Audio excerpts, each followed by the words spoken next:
Welcome back everyone. In this video, I'm going to show you how to make a quick and easy slaw. Alright, so in a bowl, we've got a quarter of a red cabbage. We've got 2 grated carrots. Now, if you wanted to use green cabbage or a combination of red and green, then go for it. Then next, we've got 1 pink lady apple, finely sliced. We'll add in a pinch of finely chopped parsley, the juice of half a lemon.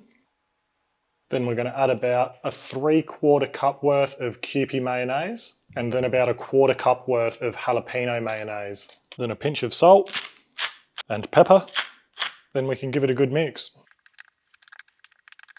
Then you can have a taste and adjust it to your liking.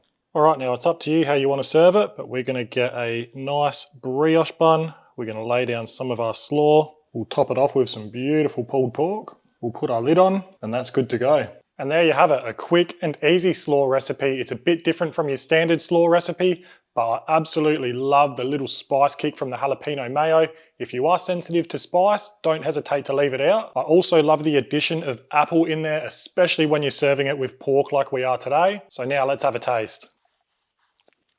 I'm gonna go enjoy the rest of that off camera. So thanks for watching. If you've got any questions, don't hesitate to ask them in the comments below, and we'll see you next time.